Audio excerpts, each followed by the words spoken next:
কলকাতার রাস্তাঘাটের একটি কমন খাবার যা সবার চোখে পড়বেই। একটি বড় বাটিতে হাত ঘুরিয়ে কলকাতার স্পেশাল ঝালমুড়ি। এই মুড়ির গন্ধ, মশলার জাদু এবং ঝাল কাঁচা লঙ্কা সব মিলিয়েই কলকাতা স্ট্রিট ফুডের তালিকার একটি অনন্য এসেন্স। ঝালমুড়ি বানানোর মেন আইটেম যা হলো মুড়ি, অর্থাৎ পাফড রাইস। ঝালমুড়ি বানানোর জন্য একটা বড় পাত্রে প্রথমে মুড়িটা নিয়ে নিলাম। এরপর তার উপর ভাজা ছোলা, ভুজিয়া আর কাঁচা লঙ্কা দিলাম।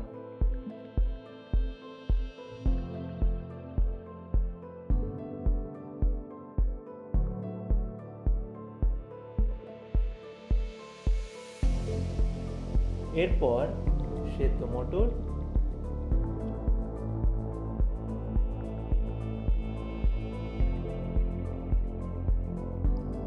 তারপর পেঁয়াজ কুচি,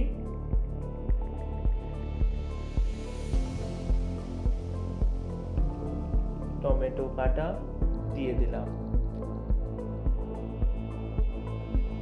এরপর দিচ্ছি শসা,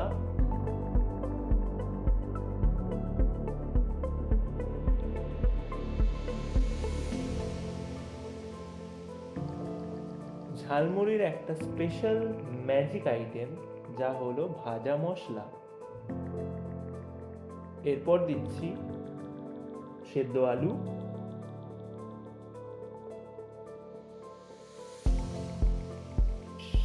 শুকনো চানা,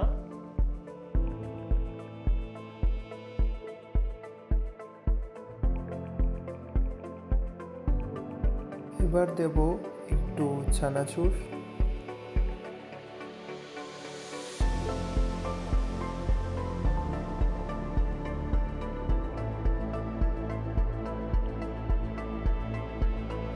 সঙ্গে একটু পাপড়ি,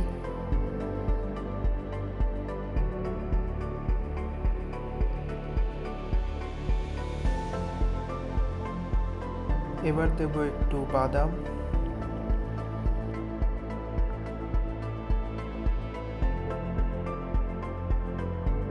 স্বাদ অনুসারে একটু লবণ,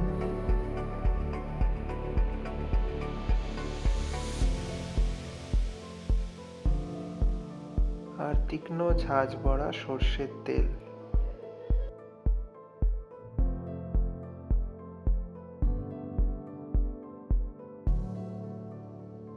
সব সরঞ্জাম দেওয়ার পর এবার মুড়িটাকে ভালোভাবে মেখে নেব।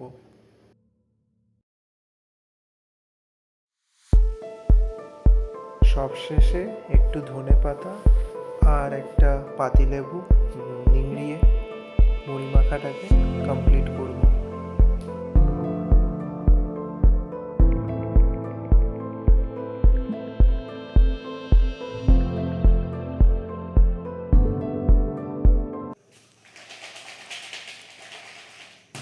দেখলেন তো, এটি বানাতে বেশিক্ষণ সময় লাগে না, সময় লাগে এর উপকরণ জোগাড় করতে।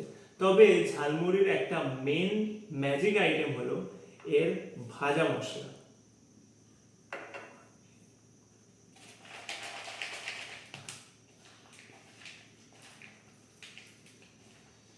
একদিকে কাঁচা লঙ্কার ঝাল, অন্যদিকে সর্ষে তেলের ঝাঁঝ, সব মিলিয়েই এটিকে আমাদের টাইম পাসের সেরা মাধ্যম করে তোলে।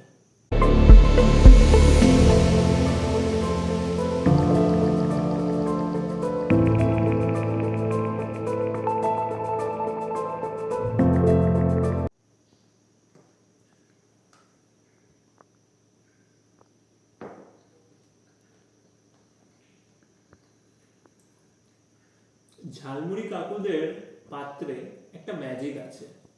আসলে ভাজা মশলাগুলো অনেকক্ষণ লেগে থাকে, যা বাড়িতে তৈরি করা অসম্ভব। তবে এই রেসিপিটা একবার চেষ্টা করে দেখা যেতেই পারে।